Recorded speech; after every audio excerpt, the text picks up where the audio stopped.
326. This is an example of a read aloud, and the book that I'm going to use for this read aloud is called Through the Cracks. And so the book is for you as future teachers, and then we'll talk a little bit about what your assignment entails. My messy closet's driving me crazy.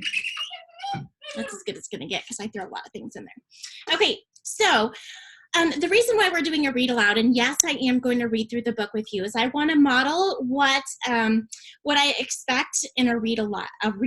And what I'm noticing is when I am observing, either in a classroom, even with student teachers, or I watch some videos and the assignment that the instructor is supposed to do is a read aloud, there's a few things that I see that could be opportunities for growth. So I want you to watch a few different things as I read through this book. Actually, there's quite a few that I want you to kind of do. So you might check this book out on your own. But I want you to, A, think about the concepts of the book. What does it mean through the cracks? What students in your classes happen to be falling through the cracks? Who do you see that fits this character? Second of all, I want you to think through how I am pausing and intentionally asking questions. We want our students, as they listen to a read aloud, to hear the instructor, hear the teacher model the vocabulary, model intonation, model excitement in our voices. This is something that happens birth through. I did it as a teacher of 12th graders. I would read aloud to my students still, even as seniors in high school. And I wouldn't read an entire book to them, but it might be a poem or a passage. So no matter what grade you end up teaching, I don't want you to discount the power of the read aloud. So I'm going to have you look for that. And then also the higher level questions that I would be asking my audience.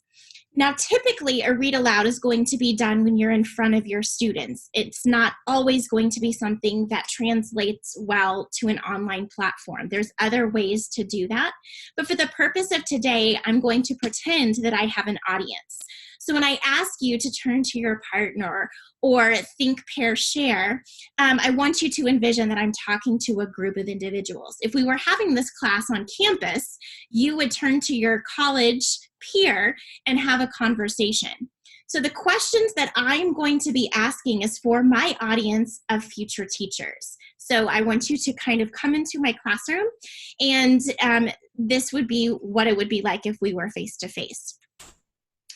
So the book is by Carolyn Solomon. It's called Through the Cracks. Can you kind of see that a little bit? Okay.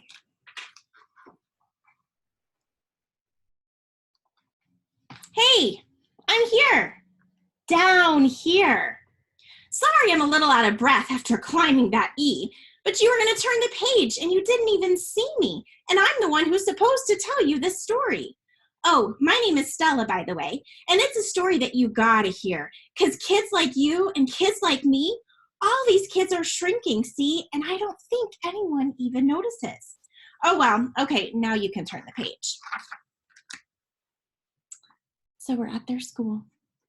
This is where I live. It seems okay, but there's a lot wrong here. Look closely, or you'll miss something, just like you almost missed me.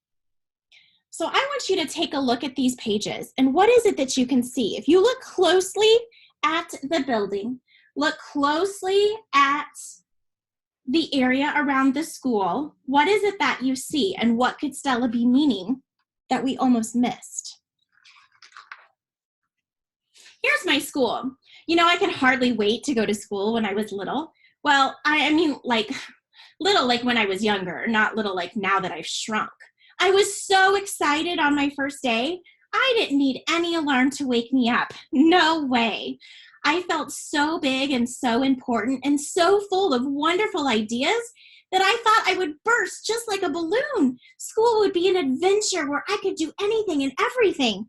But something went wrong. I want you to turn to your partner and tell them the last time you were super excited about something you didn't need to set your alarm for. You were just so excited to get up and go. Go ahead and turn to your partner. And I'm going to instant share out. What I want you to do is I'm going to call on you and you're going to tell me what your partner said. What was your partner so excited to do? As you can see, there are a lot of problems at my school. Some grown-ups say it's because kids just don't want to learn. But I know that's not true. Just look at Christopher. He's the kid on the next page. The same thing is happening to him that happened to me. I remember when I was in school and somebody fell asleep, we got erasers thrown at us.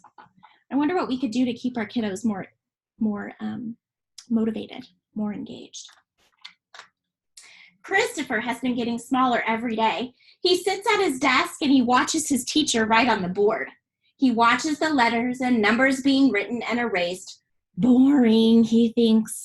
Boring, boring. Christopher doesn't think of anything except how boring everything is. He is so bored, he doesn't even notice he's shrinking. You know, Christopher is really smart, but his grades aren't that great. Weird, huh? He's just shrunk too much, and now he's about to fall through the cracks of the schoolroom floor. Falling, falling, falling. It's interesting to me, and I want you to think about a student in your class who is very smart, but his grades aren't there. Turn to your partner. Discuss a couple reasons why you think we have super smart kiddos with really bad grades. Turn to your partner. There he goes. He has fallen through the crack. Hi, Christopher, I said. You've fallen through the cracks. Christopher was a little slow to answer. Huh? Asked Christopher. Do I know you? Did you say something? Yes, I did say something, I replied. I've watched your sneakers all morning. Your shoestrings glow in the dark. You looked pretty bored in class. But now you're out of there. In answer to your other question, you know me now. I'm Stella. I think he was trying to register my name in his memory when suddenly his eyes got big. Wait a minute. I am out of class. Christopher looked like he was about to scream with joy. Awesome. Yeah, it's awesome, all right, but not like you're thinking. After all, I've been here a while. Look around. Do you really want to be here? I sat back and watched Christopher take in the place. The gloomy walls, the silence that made huge echoes of shouts or crying, and the long dark shadows, if they really were just shadows, falling through the cracks felt creepy and lonely. The other kids down here kept to themselves. That's why I made up my mind to make Christopher my friend before he got scared or mean or quit talking like the others. I see what you mean, Christopher admitted, looking around. He looked up at all those dangling feet of the kids who were shrinking, the kids who would end up falling through the cracks, just like Christopher and me. He looked back at the children in the lower grades and wondered why a kindergartner was already waist deep in his first day of school. He looked ahead at the children in the upper grades and noticed that even some of the smart kids were beginning to slip through. He looked at all the kids who had already fallen. Then he looked at me. This place has some problems, he said, but going back where I just came from isn't the answer either. So now I want you to work in a group of 4. You've been working with your partner. Now work with the partners across from you. In a group of 4, I want you to think through what are some things that kept you from falling through the cracks when you were growing up, or that you noticed teachers would do when students started to feel a little bit bored or get that glazed over look. Spend a few minutes and talk with your group of 4. Look, I began. I've been here for a long time. I know what it's like here, and I also know that school doesn't have to be boring. Christopher looked doubtful at that point. I mean it. I think if we're willing to do a little exploring, we could find that there's more to school than sitting still and listening to a teacher. Go on and on. Maybe, said Christopher as he thought it over. Hey, why haven't you explored before now? I knew he would ask that. I was afraid to tell him. I thought he might laugh at me, but I had to be honest. I don't like being in the dark alone, and I don't know where exploring will lead us. Christopher was quiet as he thought it over. He looked around again. Finally, he looked over at me and said, I don't like shrinking or being bored. Let's explore. It wouldn't be easy, but making a friend helped. I couldn't be sure, but I thought Christopher and I were beginning, slowly, to grow.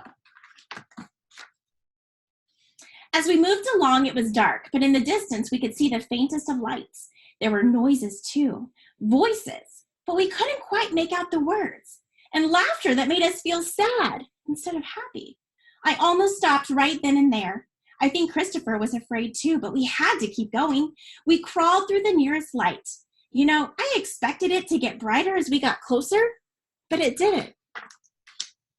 It was a window covered with dirt and cobwebs. Gross, said Christopher as he tried to wipe a spot clean enough to see through. Christopher squeezed himself against one side so I could see too. We were outside of a classroom and we didn't like what we saw. Take a moment to look through the pictures. What do you think it is that Christopher and Stella see that they don't quite like? And you can pause it if you need to. We looked in other windows where more students were shrinking and the teachers weren't having much fun either.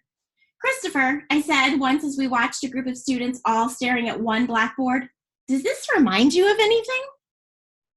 I don't think so. Why? Christopher asked. Because it reminds me of television. All those kids are just watching. No one is doing anything. I always liked to watch TV, but there was too much, just watching. Even TV is pretty boring. Christopher smiled at me. I think we're growing, Stella. I think you're right, Christopher. We were growing too. When I first fell through the cracks, I thought the noises in the distance might be monsters. And I thought the lights beyond the shadows were raging fires. In other words, I thought the worst. But I was wrong. The monsters were fear and silence. So I want you to think about this for a moment. The reasons why teachers may not be wanting to move into that growth mindset shift or move into a classroom where it seems like they might lose control. What would some of their fears be? Take a moment, and I just want you to think through that. I'll give you 20 seconds to think, and then I want you to share with your partner. The distant noises weren't so scary when we got closer. They were voices, students and teachers talking and planning together. We weren't used to so much talk in the classroom, not talk behind the teacher's back, but kids talking about their work and sharing ideas. Christopher and I began to see out the brightest and loudest windows. A good thing, too, we weren't so small anymore, and the brighter rooms had the biggest windows. Sometimes we couldn't believe it was school. Stella, look at that class, Christopher pointed through a window, and it was amazing. At first, I thought it was art. Then I didn't know what to think. What class is this? I asked Christopher. You know, I think it's history, he said, but I never thought it could look like so much fun. So now compare and contrast. I want you to think with your group of 4 in your tables, what are the differences that you see from the first classes that were super boring to this class where Stella and Christopher think, this doesn't even look like school? You can pause it if you need to. That wasn't the only one. What class is this? Asked Christopher. Christopher, come over here. They're dancing. I had wandered to another window, another class, and still couldn't believe it. You might pause it again if you need to. Check out the things that they're doing in here. Notice it's not a traditional classroom. What are things that you could do in your classrooms to take your students out of the atmosphere? I want you to think for 20 seconds, and then we'll share with a partner.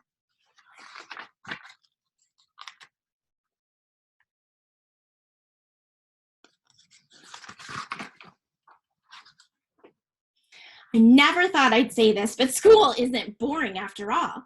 Christopher was shaking his head as he spoke. If I were in there, I'm not sure what I'd do first.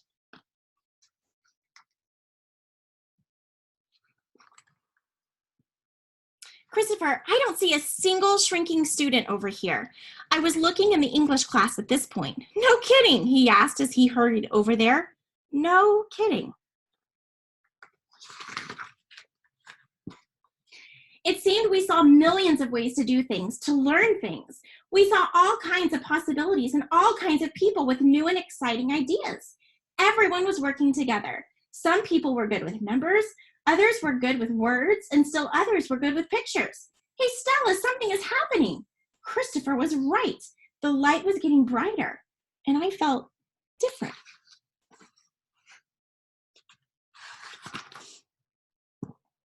And it was true. Christopher and I found a way out of the darkness. We were no longer on the outside looking in. Christopher saw himself drawing and looking through a microscope, and he was back. And me, I taped an interview with my grandfather and was writing a historical narrative. I was back too. Pardon me. I like school now, and so does Christopher. We're not just watchers anymore, and we're thinking, not shrinking. This is where I live. So now that we've read through that book, I want you to take a moment and fill out the graphic organizer. 3 things that made you think, 2 things that you could use in your classroom, and 1 question you still have. Okay, so now I'm not a teacher anymore for my fake classroom. You don't have a real handout that you have to fill out. But a few things I hope that you noticed. 1, there are kids every single day in every single classroom that are falling through the cracks. It is our job as educators to motivate and engage these learners so they don't fall through the cracks. The strategies and the tools that we're going to talk about in this class are going to be those that help you motivate and engage our learners. A lot of what we talk about in 326 is going to be the how. It's going to be the pedagogy. It's going to be the best practices. The what is the curriculum. Oftentimes that's given to you by your building principal, or it's dictated by the district and state, where we attach it to the standards. Our kids have to learn X, Y, and Z, and that is the curriculum. It is the what. But the how is where we get to be creative. How do I get to know my students so I know that I'm going to be motivating them? How do I let them know that this is a community and a place where we can be creative, a place where ideas are welcome? You have to establish a family. You have to establish a community. In order for me to feel vulnerable and safe in an environment to share ideas, that's risky. I have to know that my friends, my peers aren't going to make fun of me. I have to know that my teacher is going to be okay with me failing and helping me work through that. That's the growth mindset. So your assignment for this is to find a book that you would read to your students. Through the Cracks was for you. I wanted you guys to think about, I don't want any students going through the cracks. So this was my audience intention, was you. So you're going to go and you're going to find a book that you would read. You do not have to actually read it. That's not the assignment. The assignment is to pick out a book that you could read as a read aloud to your students to teach them something. Maybe you're thinking character education. Maybe you're thinking how to get them motivated and engaged. Maybe you're thinking a process or procedure, something that you would do at the beginning of the school year. For example, Stand in My Shoes. It teaches students about empathy in a way that is our students are able to grasp that.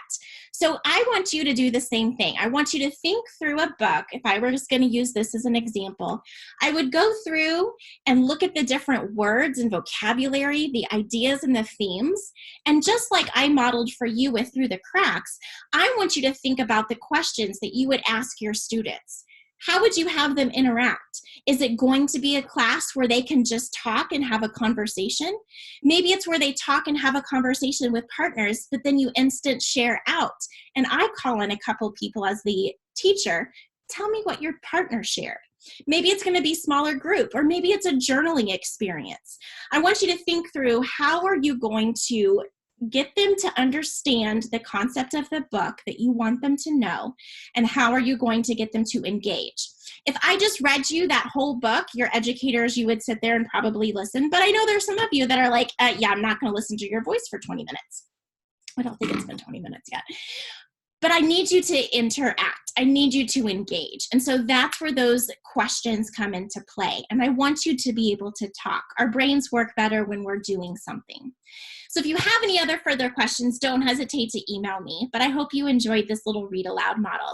Have a good day.